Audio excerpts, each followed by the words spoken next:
ನಮಸ್ತೆ ಎಲ್ಲರಿಗೂ ವಿಜಯ್ ಕಿಚನ್ಗೆ ಸ್ವಾಗತ. ಇವತ್ತು ಸಾಫ್ಟ್ ಇಡ್ಲಿ ಮಾಡೋಣ ರೀ. ಅದಕ್ಕೆ ಮೊದಲು ಈ ಗ್ಲಾಸ್ಲೆ 2 ಗ್ಲಾಸ್ ನುಚ್ಚಕ್ಕಿ ಹಾಕೋಣ ರೀ. ಆಮೇಲೆ 1 ಗ್ಲಾಸ್ ಉದ್ದಿನ ಬೇಳೆ ಹಾಕೋಣ ರೀ. ಈಗ ಇದಕ್ಕೆ ಮೆಂತ್ಯ ಕಾಳು ಹಾಕೋಣ ರೀ.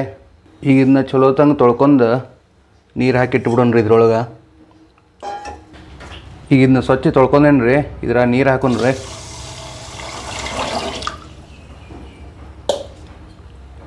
ಈಗ ಇದನ್ನು 7 ರಿಂದ 8 ತಾಸು ನೆನೆ ಹಾಕಿಡ್ಬೇಕು ರೀ. ಇದನ್ನು ಮುಚ್ಚಿಟ್ಬಿಡ್ತೀನಿ, ನೆನೆಲ್ರಿ ಇದು 7 ರಿಂದ 8 ತಾಸು. ಈಗ ಇದನ್ನ ನೆನೆಸ್ಕೊಂಡು 7 ರಿಂದ 8 ತಾಸು ಆಗೈತೆ ರೀ. ಈಗ ಇದಕ್ಕೆ ರೈಸ್ ಹಾಕೋಣ ರೀ, ವೈಟ್ ರೈಸ್. ಆಮೇಲೆ ಒಂದು ಅರ್ಧ ಬೌಲ ನೆನೆಸಿದ ಅವಲಕ್ಕಿ ಹಾಕೋಣ ರೀ.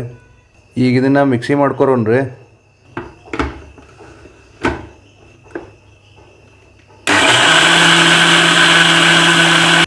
ಈಗ ಇದು ಬ್ಯಾಟ್ರಿ ರೆಡಿ ಆಗೈತೆ ರೀ. ಇಷ್ಟು ಸ್ಮೂತ್ ಪೇಸ್ಟ್ ಆಗ್ಬೇಕು ರೀ ಇದು.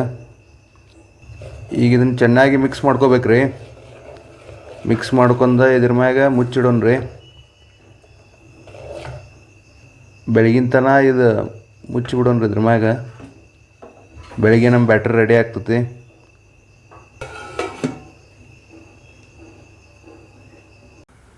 ಈಗ ಇಡ್ಲಿ ಮಾಡೋಕೆ ಸ್ಟಾರ್ಟ್ ಮಾಡೋಣ ರೀ. ಅದಕ್ಕೆ ಇಡ್ಲಿ ಬಾಂಡೆ ಒಳಗೆ ಸ್ವಲ್ಪ ನೀರು ಹಾಕೋಬೇಕು ರೀ. ಈಗ ನೀರು ಸ್ವಲ್ಪ ಕುದಿಬೇಕು.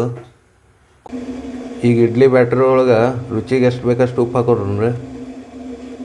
ಇಷ್ಟು ಉಪ್ಪು ಸಾಕ್ರಿ. ಇದನ್ನೀಗ ಚೆನ್ನಾಗಿ ಮಿಕ್ಸ್ ಮಾಡ್ಕೋಬೇಕು. ಈ ಥರ ಬ್ಯಾಟ್ರಿ ರೆಡಿ ಆಗ್ಬೇಕು ರೀ. ಈಗ ಇಡ್ಲಿ ಪ್ಲೇಟ್ಗಳಿಗೆಲ್ಲ ಎಣ್ಣೆ ಹಚ್ಕೋಬೇಕು ರೀ. ಈಗ ಇಡ್ಲಿ ಪ್ಲೇಟ್ ಒಳಗೆ ಬ್ಯಾಟ್ರಿ ಹಾಕೋಣ್ರಿ. ಈಗ ಇಡ್ಲಿದ ಪ್ಲೇಟ್ಗಳೆಲ್ಲ ಇಡೋಣ್ರಿ. ಇದನ್ನ 10 ರಿಂದ 12 ನಿಮಿಷ ಬೇಯಕ್ಕೆ ಬಿಡೋಣ್ರಿ. ಆಮೇಲೆ ನಮ್ಮ ಇಡ್ಲಿ ರೆಡಿ ಆಗ್ತಾವೆ. ಈಗ ಇಡ್ಲಿ ರೆಡಿ ಆಗೈತೆ ರೀ. ಇಟ್ಟು ಸಾಫ್ಟ್ ಆಗಿರ್ತಾವೆ ನೋಡ್ರಿ. ನೀವು ಒಂದ್ಸಲ ಟ್ರೈ ಮಾಡಿರಿ. ಇದನ್ನು ಪ್ಲೇಟಿಂಗ್ ಮಾಡ್ಕೊರೋನು. ಈಗ ನಮ್ಮ ಸಾಫ್ಟ್ ಇಡ್ಲಿ ರೆಡಿ ಆಗೈತೆ ರೀ. ಈ ವಿಡಿಯೋ ನಿಮ್ಗೆ ಇಷ್ಟ ಆದರೆ ಒಂದು ಲೈಕ್ ಮಾಡಿರಿ, ಶೇರ್ ಮಾಡಿರಿ, ಸಬ್ಸ್ಕ್ರೈಬ್ ಮಾಡಿರಿ. Thank you.